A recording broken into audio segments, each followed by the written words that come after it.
Dernière partie de Sartez-moi là avec mon invité d'honneur. Ce soir, c'est Josiane Coinon. Rebonsoir Josiane, coprésidente de l'association Entre Cours et Jardins, dont la 14e édition aura lieu ce week-end, les samedis 25 et 26 septembre prochains au sein de la cité Plantagenet. Cet événement va permettre à ceux qui le souhaitent, peut-être vous, de découvrir une cinquantaine de magnifiques cours et jardins privés au sein de la cité Plantagenet qui sont ouverts pour l'occasion par leurs propriétaires, mais aussi découvrir l'art de la botanique grâce à des exposants qui seront présents. Entre Cours et Jardins, c'est un événement qui est à l'origine, c'est vous qui l'avez créé. Déjà, il faut le dire, vous êtes une fan, une passionnée de jardin. Oui, depuis toujours, et j'avais envie d'ouvrir nos petits jardins secrets. Depuis toujours, puisque c'est votre grand-mère qui vous a initié à la visite des jardins, alors pas qu'en France, en Algérie, au Vietnam. Voilà, à Hanoï. Et puis cette passion s'est poursuivie à travers le temps. Vous êtes allé beaucoup visiter les jardins en Italie, je crois, et en France. Oui, beaucoup. Puis en Angleterre, bien sûr.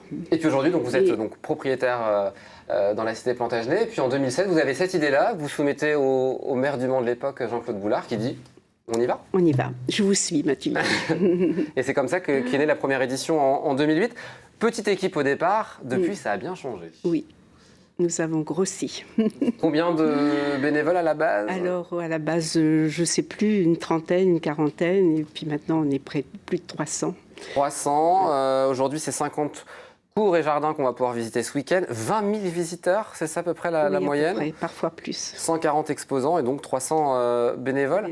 C'est un événement maintenant qui va se poursuivre, qui est pérenne. Ah oui, complètement. La ville est partie prenante, la région aussi qui nous aide, ainsi que le département.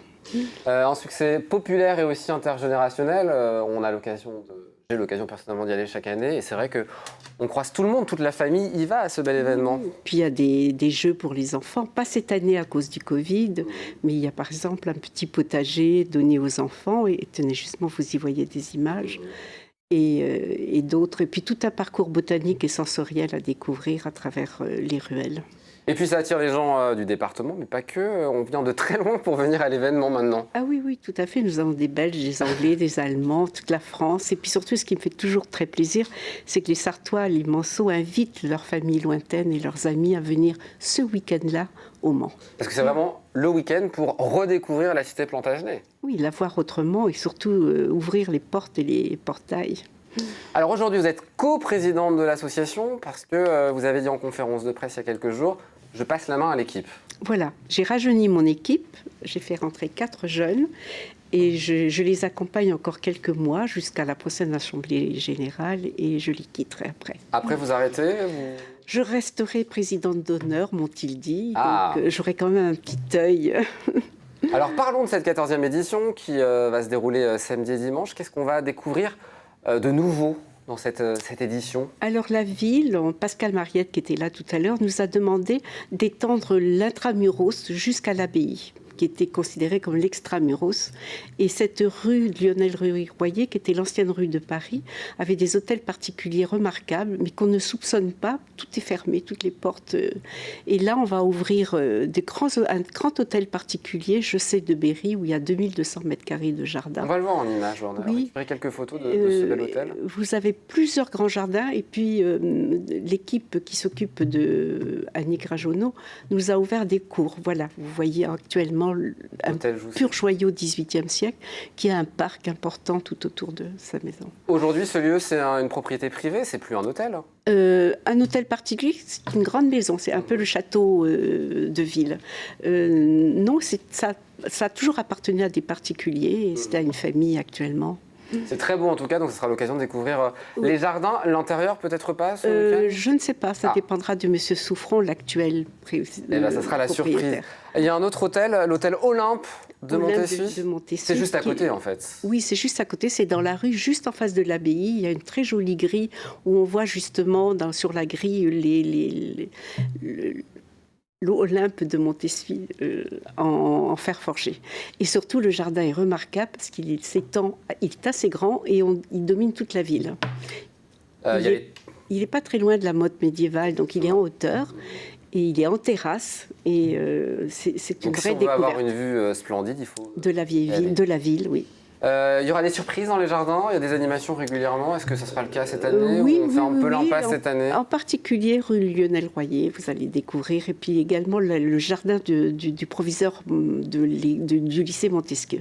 Donc qui ouvre son jardin pour l'occasion, c'est chouette. Oui, et il y aura un land art à l'intérieur. Que dire d'autre? Il y a aussi la fête donc, des plantes et de l'art du jardin. Si on veut des renseignements, des informations pour planter, pour savoir avoir des informations sur les plantes et les fleurs, c'est l'occasion aussi parce qu'il y aura des exposants et des professionnels qui seront là. Et puis surtout, ce sont que des producteurs, ce ne sont pas des revendeurs.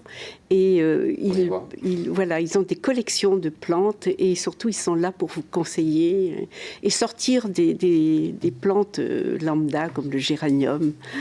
Il vous apporte des collections de géranium vivaces.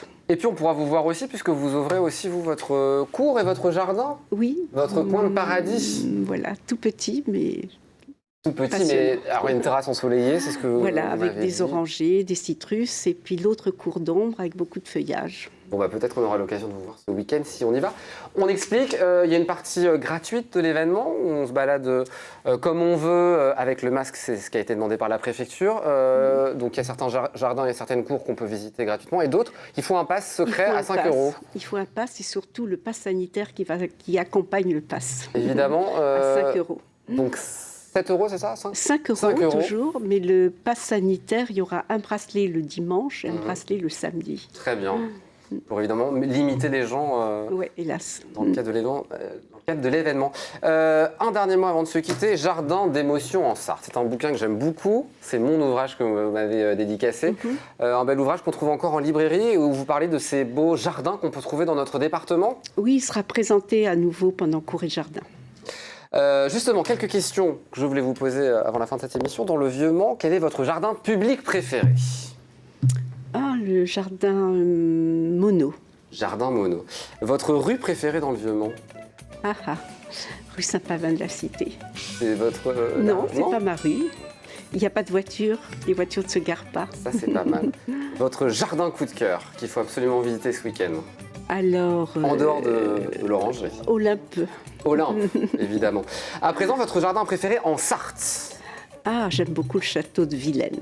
Le château de Vilaine, on le retrouve dans ce bouquin? Il y est, oui. En France, votre jardin préféré en France? En France? Versailles. Versailles, oui. Et dans le monde? Dans le monde? Écoutez, il y en a tellement à Berlin, à Londres, ça dépend. Ça dépend des moments, de la saison. Un seul? Comment, un seul? Oui. Un seul. Où vous m'emmènerez? Je vous emmènerai. Me coincer, j'en ai tellement en tête. On fera un long voyage alors. Voilà. Merci beaucoup Josiane d'être venue sur le plateau. Entrecoursetsjardins.com, c'est le site, passe à 5 €, mais aussi des cours et des jardins qui sont gratuits. Et le port du masque évidemment obligatoire dans la cité pendant tout le week-end. On a donné toutes les informations. Oui, tout à fait. Et on invite les gens à venir à ce bel événement, 14e édition. Merci beaucoup d'avoir été co-animatrice de cette émission et invitée d'honneur. Merci. Vous reviendrez? De vous inviter. Non, l'année prochaine, je vous inviterai ma coprésidente, qui sera, j'espère, présidente, Hélène Sharp, qui est britannique. Eh bien, on l'invitera. Je vais travailler mon anglais d'ici là. Très bonne soirée, Josiane. Merci d'être venue sur le plateau. Très bonne soirée à vous. Dans un instant, la suite des programmes sur LMTV avec de la culture. Moi, je vous donne rendez-vous demain, 18h30 pour Au Quotidien. Et mardi prochain, 19h en direct pour un nouveau numéro de Sartez-moi de là, l'émission qui vous rend fier d'être sartois. À demain.